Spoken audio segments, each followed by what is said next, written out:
Boa noite para vocês. Nós estamos continuando o sermão que foi parado naquela live lá do YouTube. Beleza? Está falando das três cruzes. A primeira cruz é a cruz da rejeição, aquele ladrão que morreu como viveu, em seu pecado. Ele estava perto de Cristo e não aceitou Jesus. Ele rejeitou Jesus como Salvador. Ele não quis nada com Jesus. Ele criticou, humilhou Jesus. Ele desafiou Jesus, blasfemou contra o nome de Cristo. O diabo estava inspirando a vida dele, né? Um dos malfeitores, diz Lucas, crucificados, blasfemava contra Jesus, dizendo: você não é o Cristo? Salve-se a si mesmo e a nós também. Olha só, esse ladrão era um homem que estava colhendo o que semeou e não estava gostando. Vejam, durante toda a sua vida, esse homem semeou frutos da carne. E a gente colhe o que a gente planta. Ele plantou só na carne e colheu só corrupção, só pecado, só mentira. E outra coisa, esse ladrão não tinha personalidade, ele fazia o que todos faziam. Todo mundo rejeitava Cristo, a multidão, as autoridades, os soldados, todo mundo rejeitava Cristo, blasfemava o nome de Cristo, zombava de Jesus. Ele também fazia a mesma coisa. Ele não tinha personalidade, coragem de ser diferente. Tem gente que fala assim: minha avó seguiu esse caminho, meu avô, meu bisavô, meu tataravô, minha mãe, meu pai, então eu tenho que seguir. Meus amigos, tudo faz isso, eu também vou fazer. Todo mundo mente, todo mundo rouba, eu tenho que fazer mesmo que todo mundo. Então tem gente que não tem coragem de ser diferente, não tem personalidade. O inimigo está por trás desse ceticismo, dessa descrença desse ladrão. O diabo é o autor da confusão. Ele quer que as pessoas duvidem do que a palavra de Deus diz, especialmente sobre a salvação. Então, por fim, na cruz da rejeição, nós notamos uma falta de humildade. Em vez de ser humilde e procurar misericórdia, Lucas nos mostra que esse ladrão insultou e zombou de Jesus. O coração desse ladrão estava cheio de orgulho e ele acabou rejeitando o único que poderia salvá-lo. Então ele simplesmente faz o que todo mundo faz. O pessoal chama isso de Maria vai com as outras.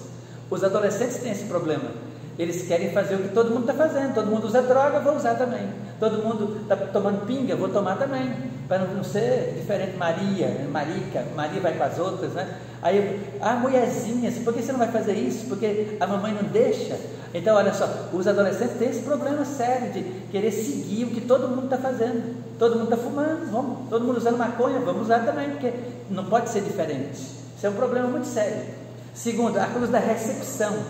Essa cruz, são três cruzes: a primeira da rejeição, a segunda da recepção. Essa é a cruz do criminoso cuja vida foi curta, mas abençoada. Acho interessante que esse ladrão também zombou do que Jesus fazia, né, de Jesus, da pessoa de Jesus ali no começo, mas depois ele mudou o seu coração, a sua mente. Marcos 15:32 nos diz que os dois criminosos o ridicularizaram. Mateus 27:44 nos diz que ambos lançaram os mesmos insultos contra Jesus. Mas apenas Marcos acrescenta que esse criminoso decidiu que essa não seria a sua resposta final. Ele se arrependeu, ele implorou por misericórdia. Primeiramente, é importante observar que ele temia a Deus. Até fala para o companheiro: nem ao menos temes a Deus. Você nem ao menos teme a Deus, estando em igual condenação. Olha, a Bíblia fala que todos pecaram e carecem da glória de Deus. Não há justo nenhum sequer. Então a Bíblia diz que realmente a gente tem que reconhecer o pecado. Nós somos todos pecadores. O reconhecimento do pecado é o primeiro passo para ser salvo. Uma pessoa deve primeiro reconhecer que é pecadora. Se uma pessoa não se vê como pecadora, não há necessidade de ser salva. Por fim, o ladrão percebeu que somente o Senhor Jesus poderia salvá-lo. Ele virou-se para a cruz central, a cruz da redenção, e proferiu essas palavras: Jesus, lembre-se de mim quando vieres no teu reino. Ao contrário do homem, do outro ladrão, né? O ladrão da cruz da recepção, esse bom ladrão chamado, a tradição chama ele de Dimas. Ele não tinha dúvida de quem era Jesus. Ele talvez foi criado em um lar cristão. Ele veio a Jesus humildemente, admitindo seu pecado, aceitando sua sentença de morte e chorando a Deus, clamando a Deus por misericórdia. Esse ladrão creu no nome do Senhor Jesus Cristo para salvá-lo. São João 1,12 diz: mas a todos quantos receberam, deu-lhes o poder de serem feitos filhos de Deus, a saber, aos que creem no seu nome. Ele creu num Salvador. Olha, a coisa mais difícil ele fez. Todo mundo creu em Jesus quando ele ressuscitava alguém, quando ele curava um doente, dava vista ao cego, quando ele expulsava um demônio. Mas não, esse ladrão creu em Jesus quando ninguém ia crer, quando ele estava morrendo. Imagina um Salvador que estava morrendo, o Filho de Deus morrendo. O bom ladrão teve coragem de ser diferente. Eu não preciso copiar a atitude errada dos outros, eu posso ser diferente.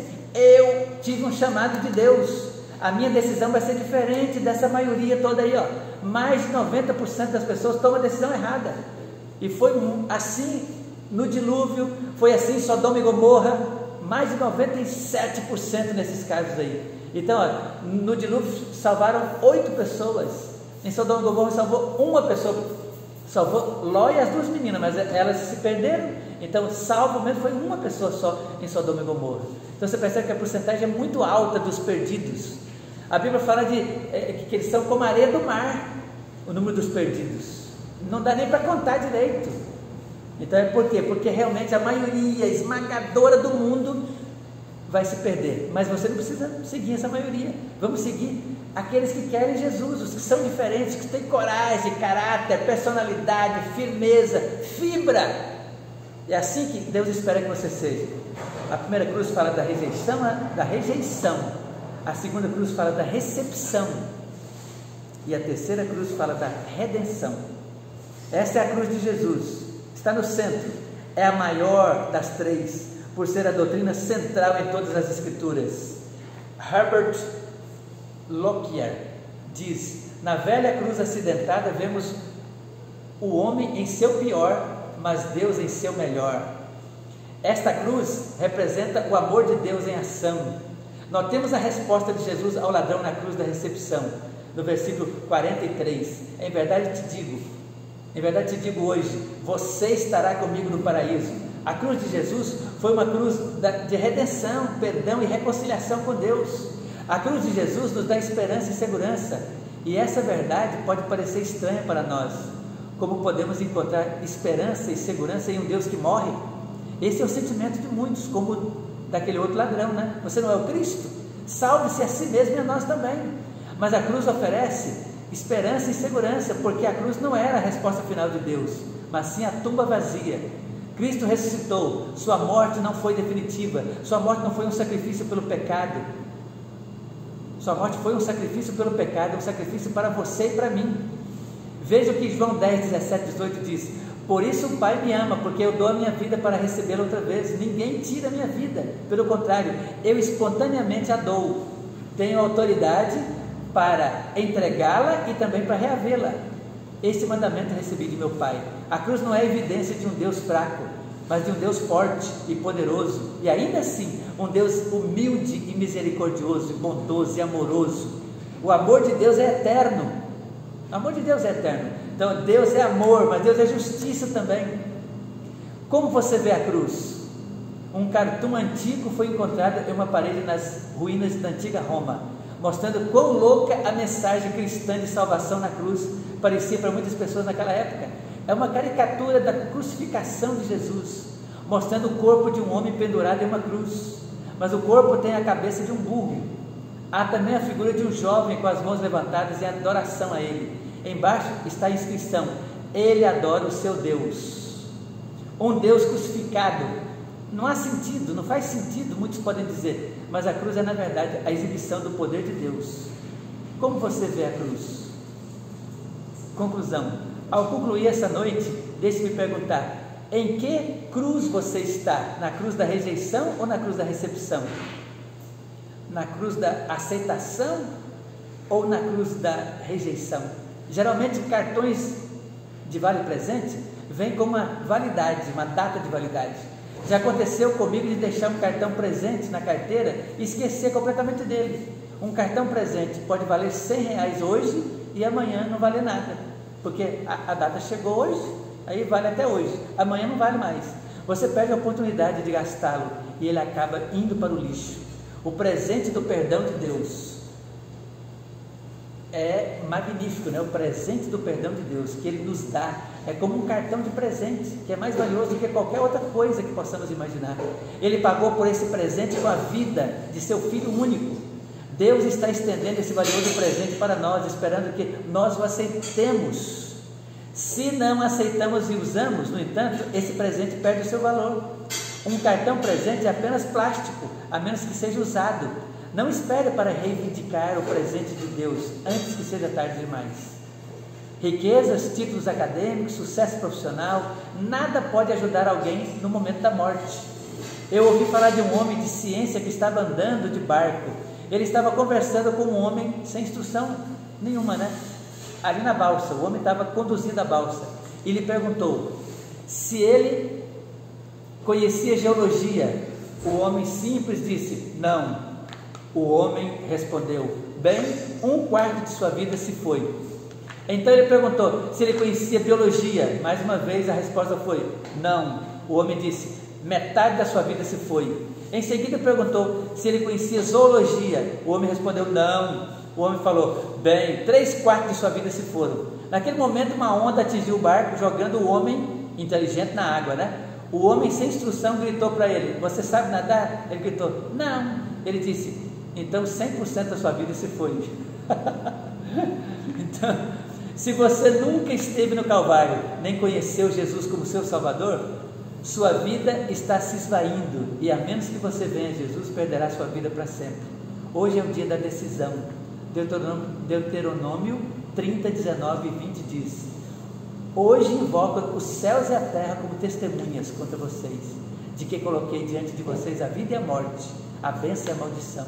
Agora escolha a vida, para que vocês e seus filhos vivam para sempre, né? Vivam. Deus espera que a gente escolha a vida, escolha o caminho certo, escolha Jesus, escolha a cruz da salvação, da redenção, que a gente possa se firmar em Jesus, né? Fazer como o bom ladrão, que a tradição chama de Dimas, aceitar Jesus. Jesus, lembra-te de mim quando vieres no teu reino. Então Jesus garantiu a ele que ele estaria com Jesus lá na eternidade. Que realmente nós possamos escolher Jesus, escolher a Bíblia, escolher a verdade, escolher a salvação. Deus maravilhoso, né? Que a gente possa fazer de Jesus o centro de nossa vida, orar muito mais, ler mais a Bíblia. A Bíblia precisa ser lida, não guardada em casa, né? Que a gente possa, não guardada na estante e poeirando, vai ter que ser lida todo dia. Ler a Bíblia, orar, buscar a Deus e aceitar Jesus como nosso Salvador. Vamos orar nesse momento. Querido Deus, nós oramos nesse momento por cada pessoa que está ouvindo, que o Senhor possa tocar no coração de cada um, para que juntos nos preparemos para o céu. Ó Pai querido, somos todos pecadores, indignos, tão sujos, contaminados pelo pecado, mas nós queremos Jesus como nosso Salvador, queremos aceitá-lo como nosso Mestre, Messias, Salvador, Redentor, que nós possamos aceitá-lo cada dia e viver para Ele como Ele viveu para nós.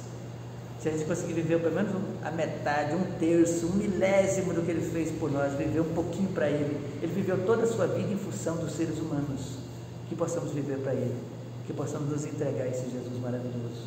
Abençoe cada pessoa que vai ouvir essa live, derrama sobre nós o Teu amor, a Tua graça e perdoa os nossos pecados. Te pedimos no doce e maravilhoso nome de Jesus. Amém.